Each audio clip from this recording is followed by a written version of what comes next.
Do you still have students in your upper elementary classroom that struggle to decode big words? It's like as soon as our students see a long multi-syllabic word, they get overwhelmed, give up, and just throw out some wild and crazy guess instead of actually taking the time to decode the word correctly. And I'm sure, as you know, if students can't read big words, then it's going to have a big impact on their reading comprehension and not in a good way. It's also going to bring down their reading confidence. So, this is something that we want to make sure that we're paying attention to in our upper elementary classrooms. The good news is that there is a really simple and effective routine that you can teach your students that will help them read any multisyllabic word they see in a text. Hi, my name is Sarah Marie, and I am the creator of the Stellar Literacy Collective and host of the Stellar Teacher Podcast. And today I'm going to break down the steps in that routine for you. Now, before we jump into the routine, let's talk about how it's normal for upper elementary students to struggle when it comes to reading big words. So in lower elementary, students spend a lot of time learning how to decode words, and most of the words they see are going to be single syllables or two-syllable words. And then all of a sudden in third, fourth, and fifth grade, they see so many more 3- and 4-syllable words. But they haven't been given explicit instruction or practice on how to apply those phonics skills to these bigger, longer words. So it makes sense that they're going to struggle with it. Also, in upper elementary, we don't spend maybe as much time as we should reinforcing those phonics skills and showing our students how they apply to these bigger multisyllabic words. And let's be honest, multisyllabic words just look overwhelming for students. When they see them, there's so many letters jumping out at them. And if they aren't confident readers, it can feel like they don't even know how to start to break down that word. So if you have students that are struggling, it is normal, but what it does mean is that they are probably going to benefit from a very specific step-by-step routine. So when they see a long multisyllabic word, instead of feeling overwhelmed, they feel like they have a tool that they can rely on to help them read that word successfully. So let's break down this routine. Let's say your students are reading a text and they come across the word unexplainable. This is a very long word. There's a lot of letters, there's a lot of word parts, and maybe it's a word that is not part of your students' vocabularies, and so it's a word that they don't naturally know, and they need to spend time breaking it down and actually decoding it.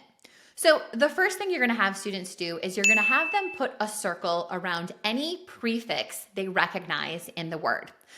Prefixes usually happen at the front of the word, and here's something to keep in mind is sometimes words can have more than one prefix. So we want students to pay attention and circle any prefix that they see in the word. So in this case, your students are going to put a circle around the letters UN. Now, this is great because right off the bat, students are able to identify a word part they recognize, and they know that when they go to read the word, they've got the first part nailed down. The second thing you're going to have your students do is have them put a box around any suffix they see. Again, sometimes words have more than one suffix, and so we want our students to be paying attention to the fact that maybe there are, one or two suffixes in these longer words. So in this case, in the word unexplainable, students would put a box around the letters A, B, L, E. The reason why we start with prefixes and suffixes is because these are easy word parts that we can separate out, and then it makes what is left a lot more easy for students to break down and actually read. So the third step is to have your students look at what is left. So in this case, we've already identified the prefix un, and we've identified the suffix able. And so we have explain is left in the middle. Now again, if your students don't know these word parts, they have to figure them out based off of what is left. But now, rather than having this long word, they have a much smaller set of letters that they're working with. So students are going to notice what is left, and we want them to ask themselves, do I recognize any other word parts? So your students might identify the combination EX, and they might realize, okay, that's another prefix, or that's a syllable or a word part that I recognize.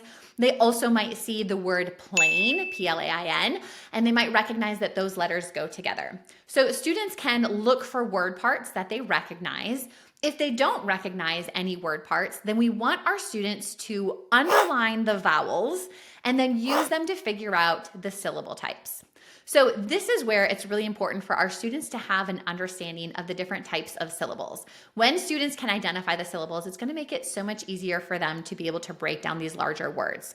So once students have identified all of the different word parts, then we want them to say the word parts slowly. So in this case, we're going to start at the beginning of the word and work our way through slowly. So unexplainable. Maybe have your students do that 2 or 3 times. Unexplainable. And then the final step is to have your students read the word together quickly and then read it in context. So hopefully students are able to come up with the word unexplainable, and then they can go back to the sentence or paragraph where the word was located and read the entire thing now that they're able to actually decode the word. So once students get used to this routine and get practice implementing it, it becomes so much more automatic for them, and they're able to successfully read any multisyllabic word that they see. Now, in order to create that level of automaticity, there are a few things we need to keep in mind. First of all, I'm sure you recognize that in order for this routine to be successful, we need to do things like consistently teach our students the syllable types, prefixes, suffixes, morphemes, giving them the tools so they have enough word knowledge to be able to put this routine in place. The second thing we need to make sure we're doing is model, model, model. We need to make sure that our students see what this routine looks like, and the best way to do that is to show them.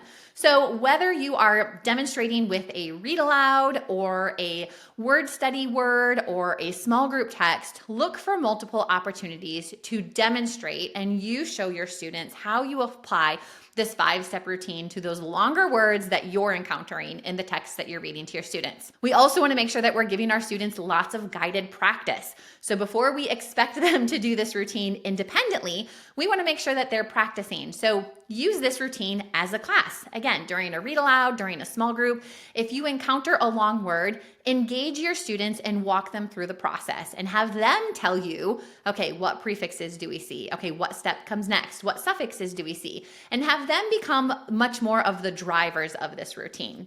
Once your students have seen you model it and they've had opportunities to practice, it's only a matter of time before this routine becomes automatic for them. Another thing that can help is if you give your students a poster or an anchor chart or something that has the steps written out that they can refer back to, so it's easy for them to remember what to do when they encounter a word. Now, if you don't want to reinvent the wheel, we've created a poster that we'd love to share with you. If you head to stellarteacher.com/bigwords, you can download a poster that you can share with your students this week when you introduce this strategy to your students. Okay, so type yes in the comments if you plan on introducing this routine to your students this week. And bonus points if you want to share a multisyllabic word that you think you're going to use to introduce this routine to your students. Now, if you found this video helpful, give it a thumbs up. Be sure to subscribe to our channel so that way you can be notified the next time we release a video.